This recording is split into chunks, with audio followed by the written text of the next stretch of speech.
छोटी छोटी बातों को तुच्छ मत समझो। बचपन में हम यह भजन गाते थे, उसके हाथ में पूरी दुनिया है। हमें बताया गया था कि हमारा परमेश्वर बड़ा है, इतना बड़ा कि वे पूरी दुनिया को अपने हाथ में थाम सकते हैं। फिर भी वही परमेश्वर छोटी छोटी बातों के बारे में बहुत उत्सुक है। हम जानते हैं कि यीशु जिसने भीड़ को भोजन करवाया, वे गलील के तूफानी समुद्र को पार करके एक ही आत्मा के पीछे गए। उन्होंने हमें सुसमाचार के साथ दुनिया के शोर तक पहुंचने के एक महान आदेश दिया। वास्तव में एक बहुत बड़ा काम, लेकिन हम भूल जाते हैं कि यीशु ने कुएं पर एक महिला से भी बात की थी। हमारी इच्छा बड़े बड़े चर्च, बड़ी बड़ी मंडली के लिए है, और अक्सर इन इच्छाओं के चलते हम छोटी बातों को महत्वहीन मानना शुरू करते हैं। सेवकाई में भी सफलता इसमें शामिल होने वाले लोगों की संख्या से परिभाषित होती है। हमें छोटी छोटी बातों को कम नहीं समझना चाहिए। याद रखें कि चाहे छोटा हो या बड़ा, परमेश्वर ने हमें अपने बुलावट के प्रति विश्वास योग्य रहने के लिए बुलाया है। जिसे बहुत कुछ दिया जाता है, उससे बहुत कुछ अपेक्षित होता है। इसका मतलब ये नहीं है कि जिसे थोड़ा दिया गया है, उनसे कोई अपेक्षा नहीं होगी। अगर वे विश्वास योग्य नहीं है, तो वे जो उनके पास है वह भी उनसे छीन लिया जाएगा। अगर वे अपने काम के प्रति विश्वास योग्य नहीं है, तो दिया गया है वह भी उनसे छीन लिया जाएगा। इसलिए चाहे थोड़ा हो या बहुत, विश्वास योग्य बने रहना ही कुंजी है। जकरिया के 4 अध्याय उसके 10वें पद में यह लिखा है, क्योंकि किसने छोटी बातों के दिन तुच्छ जाना है। यहोवा अपने इन 7 आंखों से सारी पृथ्वी पर दृष्टि करके साहुल को जरुब्बाबेल के हाथ में देखेगा और आनंदित होगा। वे यहोवा की आंखें हैं जो सारी पृथ्वी पर इधर उधर देखते रहती हैं। हम में से प्रत्येक जन को परमेश्वर ने अपने काम करने के लिए बुलाया है, चाहे उन्होंने हमें कहीं भी रखा हो। आइए पहले यह समझने की परमेश्वर ने हमें अपने राज्य में क्या करने के लिए बुलाया है। एक बार जब हम इसके बारे में जान जाते हैं, तो ऐसा लग सकता है कि यह हमारी क्षमताओं और योग्यताओं से कहीं ज्यादा है। इसके बारे में सोचना भारी पड़ सकता है। हालांकि हमें यह समझना चाहिए कि यह हमारी ताकत या शक्ति से नहीं होगा, बल्कि यह प्रभु की ताकत से होगा। हमें नींव रखते समय एक एक कदम उठाना होगा, एक एक कदम उठाना होगा और परमेश्वर पर भरोसा रखना होगा।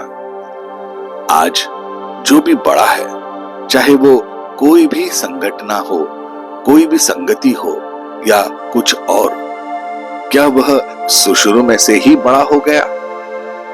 यह सब छोटे से शुरू हुआ है। अगर आज यीशु के अनुयायी दुनिया भर में हैं, तो याद रखें कि यह सब 12 अशिक्षित साधारण लोगों से शुरू हुआ था।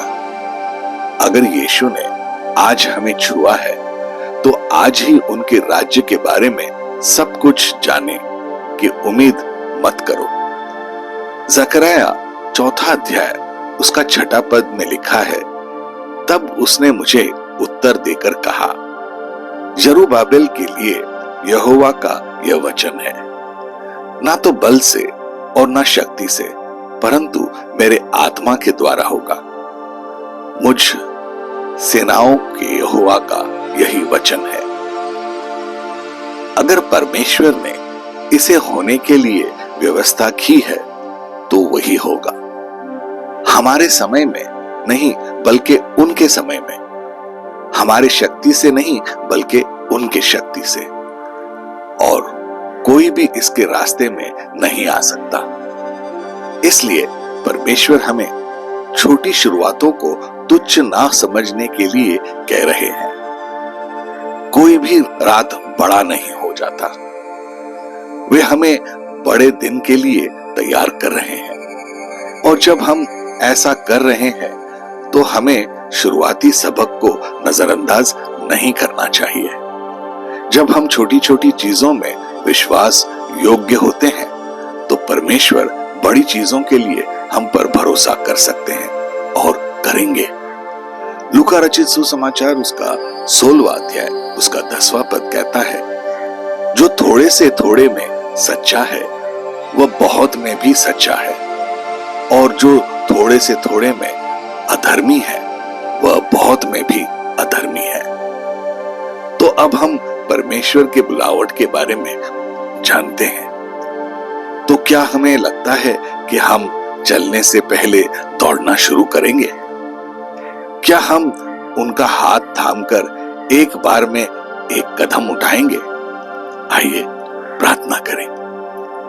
प्रिय प्रभु यीशु, मैं आज सुबह आपके अनुग्रह के सिंहासन के सामने आया हूं। मैं यह नहीं जानता हूं कि कहां से शुरू करूं। जैसा कि आपने मेरे दिल में यह बात डाली है कि मैं आपकी सेवा करूं प्रभु, मैं खुद को दूसरों से तुलना करने से नहीं रोक सकता।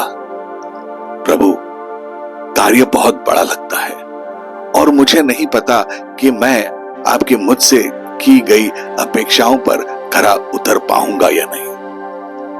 प्रभु, मैं अपने दम पर काम करने की कोशिश करके बहुत गलत था। जब आपका वचन कहता है यह शक्ति से या सामर्थ्य से नहीं बल्कि मेरी आत्मा से है, हाँ प्रभु, यह आपकी आत्मा से है। मेरी मदद करें कि मैं चलना सीखने से पहले दौड़ने के बारे में नहीं सोचूं। मेरे साथ धैर्य रखने के लिए मैं आपका धन्यवाद करता हूं। मेरा मानना है कि आप मुझे इस कठिन समय से ले जा रहे हैं, मानो मुझे छोटी छोटी शुरुआतों को तुच्छ ना समझना सिखा रहे हो। प्रभु, मेरी मदद करें कि मैं जिस काम के लिए बुलाया गया हूं उसमें मैं विश्वास योग्य ठहरूं और मैं हर चीज के लिए पूरी तरह आप पर निर्भर रहूं। प्रभु यीशु, मुझे यह एहसास दिलाने के लिए धन्यवाद कि यह मेरे बारे में नहीं बल्कि आपके बारे में है। प्रभु यीशु, सदा आपकी इच्छा पूरी हो।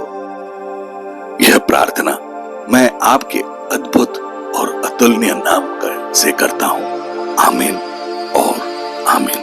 अपने दिन की शुरुआत प्रभु यीशु से करें। सब्सक्राइब कीजिए, नोटिफिकेशंस ऑन रखिए और ये दैनिक भक्ति आपको रोज मिलेगी। धन्यवाद।